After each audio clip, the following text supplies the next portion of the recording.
ન્યૂઝમાં આપનું સ્વાગત છે। ગારિયાધારમાં જુગાર રમતા 3 શખ્સો ઝડપાયા। પોલીસે ₹10,560નો મુદ્દામાલ જપ્ત કર્યો। ગારિયાધાર પોલીસ દ્વારા કાયદોની વ્યવસ્થા જાળવવા તેમજ ગેરકાયદેસર પ્રવૃત્તિઓ પર અંકુશ લાવવા માટે હાથ ધરવામાં આવેલી કામગીરી દરમિયાન નવાગામ રોડ સ્થિત મફતપરા વિસ્તારમાંથી જુગાર રમતા 3 શખ્સોને રંગે હાથ ઝડપી પાડવામાં આવ્યા હતા।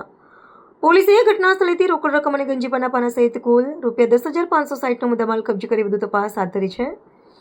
પોલીસ પાસેથી પ્રાપ્ત વિગતો અનુસાર ગારિયાધાર પોલીસ સ્ટેશનમાં જુગાર અધિનિયમની કલમ 12 હેઠળ ગુનો નોંધવામાં આવ્યો છે। ઝડપાયેલા આરોપીઓમાં નવાગામ રોડ મફતપરા વિસ્તારના અલ્ફાઝભાઈ, યુસુફભાઈ ખોખર, ગોપાલભાઈ મધુભાઈ ધોળકિયા તથા આસિફભાઈ સલીમભાઈ બુકેરાનો સમાવેશ થાય છે। ત્રણેય આરોપીઓ જુગાર રમતા હોવાનું પોલીસ તપાસમાં સામે આવ્યું છે। પોલીસે રેડ દરમિયાન સ્થળ પરથી જુગાર રમવામાં ઉપયોગમાં લેવાતા 52 ગંજીફાના પાના તેમજ રોકડ ₹10,560 જપ્ત કર્યા હતા। જપ્ત કરાયેલા મુદ્દામાલની કુલ કિંમત ₹10,560 હોવાનું પોલીસે જણાવ્યું હતું। ગારિયાધાર પોલીસ દ્વારા ત્રણેય આરોપીઓની અટકાયત કરી કાયદેસરની કાર્યવાહી હાથ ધરવામાં આવી છે। ઉપરાંત સમગ્ર મામલે વધુ તપાસ ચાલી રહી હોવાનું જાણવા મળ્યું છે। સ્થાનિક નાગરિકોમાં પોલીસની આ કામગીરીને લઈ પ્રશંસા વ્યક્ત કરવામાં આવી રહી છે।